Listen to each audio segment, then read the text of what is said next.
Hello everyone. क्या कभी आपने सोचा है कि जब आप डॉक्टर के पास दर्द से कराहते हुए जाते हैं तो आप इलाज करवाने जाते हैं या एक ऐसे जाल में फंसने जाते हैं जहां पर आपकी बीमारी को मुनाफे का धंधा बना लिया जाता है, क्योंकि दर्द आपका है, तकलीफ आपकी है, लेकिन आपको दवा कौन सी मिलेगी यह कौन तय करता है? मेडिकल स्टोर या दवा बनाने वाली कंपनियों का मुनाफा।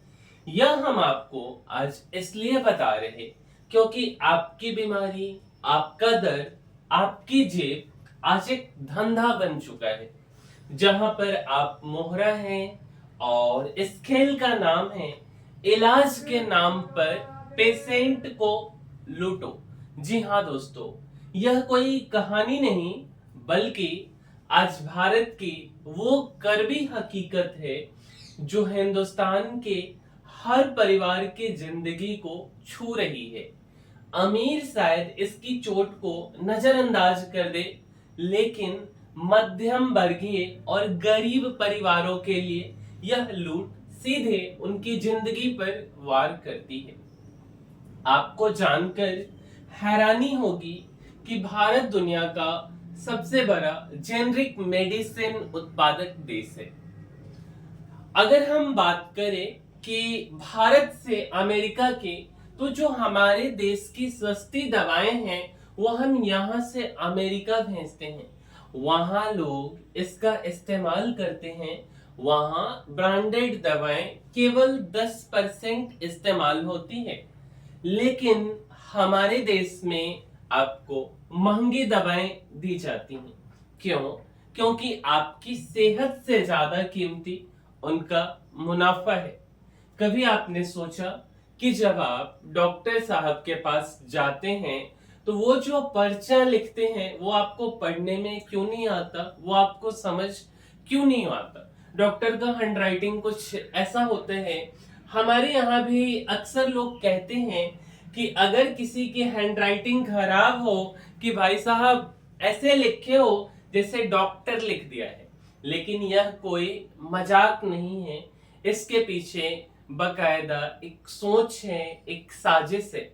साजिश इस बात की कि जहां पर भारत में स्वास्थ्य सेवा कोई सेवा नहीं बल्कि एक ऐसा बाजार है जहां पर आपकी तकलीफ को बेचा जाता है। डॉक्टर साहब का पर्चा जो आपके लिए इलाज का रास्ता होना चाहिए था, वो असल में दवा कंपनी और मेडिकल स्टोर के लिए एक चेक होते हैं, ब्लैंक चेक होते हैं। आपके बीमारी पर लिखा गया वह पर्चा आपकी सेहत से ज्यादा उनके मुनाफे की गारंटी देता है।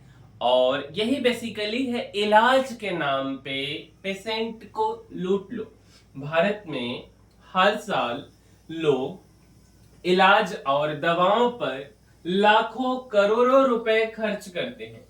उदाहरण के तौर पर 2022 में स्वास्थ्य सेवाओं पर कुल 12,000 करोड़ से ज्यादा खर्च हुआ, जिनमें 42% तो केवल दवाओं पर गया, मीन्स दवाओं पर खर्च हुआ।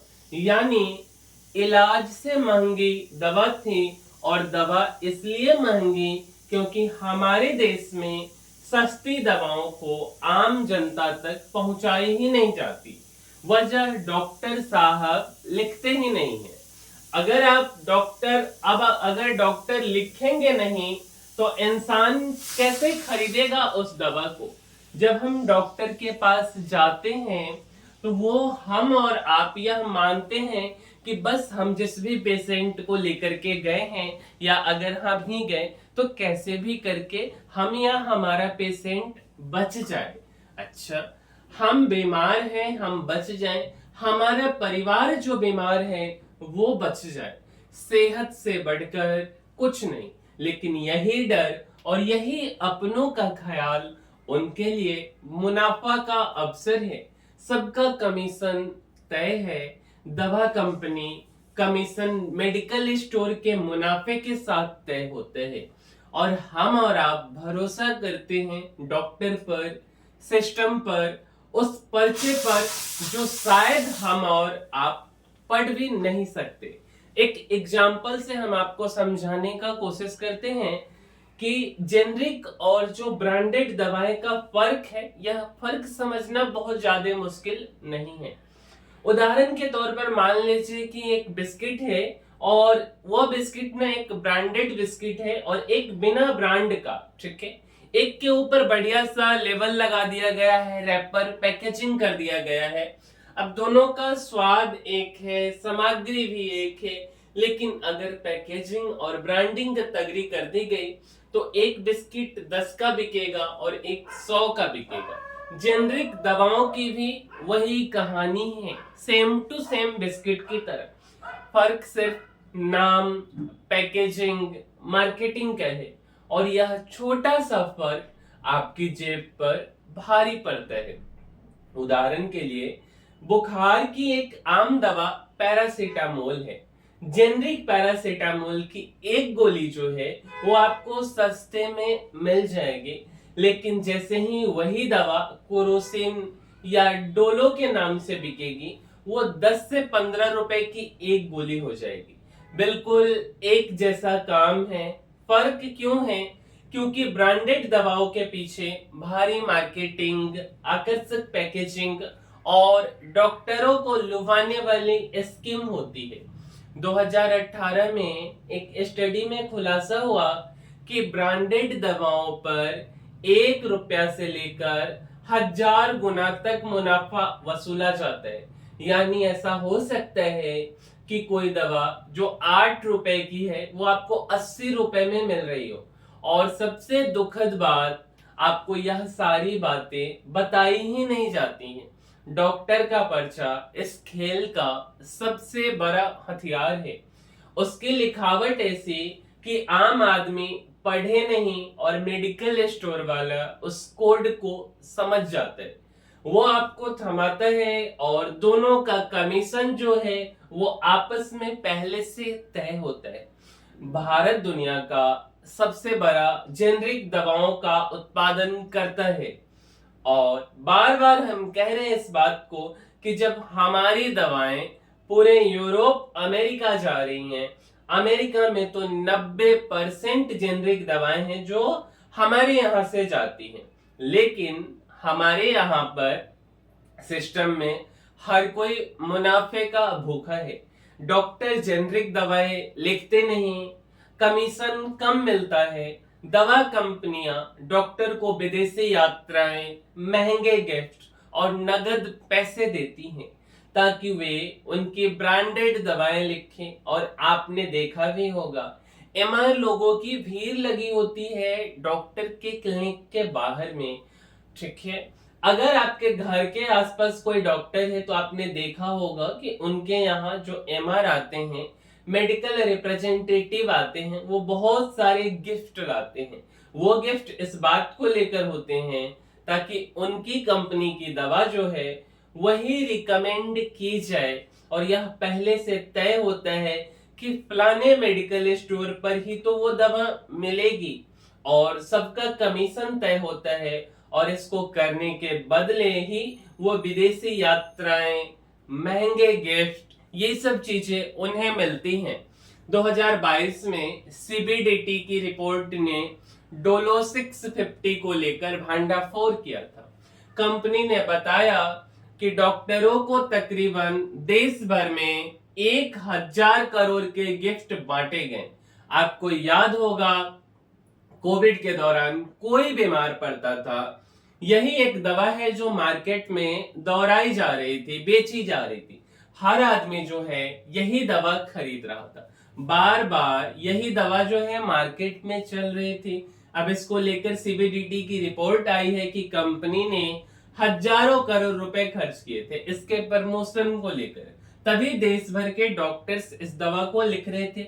हालांकि कंपनी ने इस बात को इनकार कर दिया, लेकिन सवाल फिर भी है कि अगर कोई दवा 10 की है और कोई दवा 100 रुपए की है, तो कमीशन किस दवा में ज्यादा होगा, 10 वाले में कि 100 वाले में?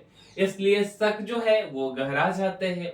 2018 में पीआईबी ने बताया था कि 5.5 करोड़ लोग ऐसे हैं जो इलाज के खर्चे से गरीबी रेखा के नीचे चले गए। इनमें से 3.8 करोड़ की जमा पूंजी सिर्फ दवाओं में खत्म हो गई।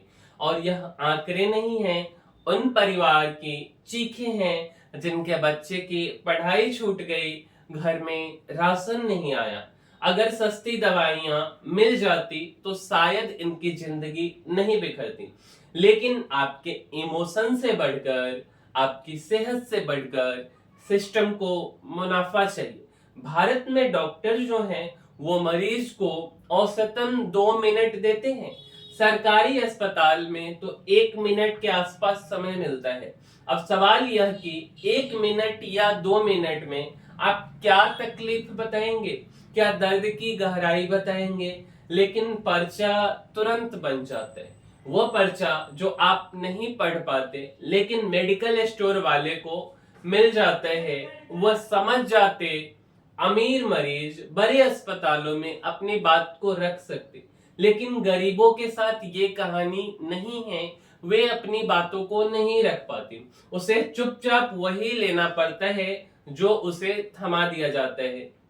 इलाज आपकी जेब देखकर तय होता है, आपकी तकलीफ देखकर नहीं। सवाल आपके मन में होगा, क्या सरकारें सो रही हैं? देखिए, सरकार ने अपनी तरफ से जन औषधि योजना के तहत 13,822 जन औषधि केंद्र खोल दिए हैं, जहां पर 6,000 करोड़ से भी अधिक की दवाएं बिकी हैं। सरकार को भी इससे बचत हुई है। सरकार ने 2022 में जेनरिक दवाइयों को लिखना अनिवार्य भी कर दिया। कहा था कि नियम तोड़ने पर डॉक्टर का लाइसेंस तक रद्द हो जाएगा। लेकिन सवाल यह है कि डॉक्टर्स की लॉबी जो है, दवा कंपनियों की लॉबी जो है, वो विरोध करती हैं। वो आपको डराती हैं क्योंकि यह उनके मुनाफे पर चोट करती है। यानी जो कोशिश सरकार कर रही है, उस कोशिश में सिस्टम इतना स्ट्रांग है कि इतनी आसानी से नहीं टूटेगा। आपसे कह दिया जाता है कि जेनरिक दवाइयां असर ही नहीं होती हैं, महंगी दवाई लोगे तभी ठीक होगे। डॉक्टर्स इसके पीछे तर्क भी देते हैं।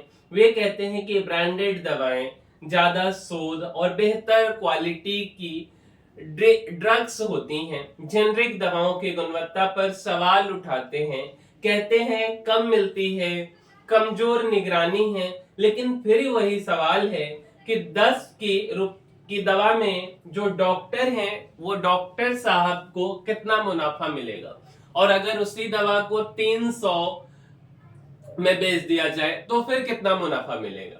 अमेरिका में तो 90% जेनरिक दवाएं हैं। हमारे यहाँ पर वो दवाएं नहीं इस्तेमाल की जाती हैं क्योंकि पूरा सिस्टम वैसा बना है कि आपको महंगा इलाज लेना पड़ेगा। हमारे देश में शिक्षा और स्वास्थ्य जो चीजें हैं वे मुफ्त होनी चाहिए। सबसे ज्यादा वहीं पे खर्च होता है। अब सवाल है कि क्या कर सकते हैं?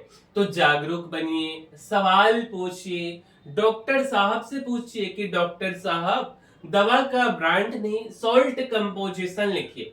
अगर आपके आसपास जन औषधि केंद्र हैं तो वहां जाइए, सस्ती और भरोसेमंद दवाइयां लीजिए।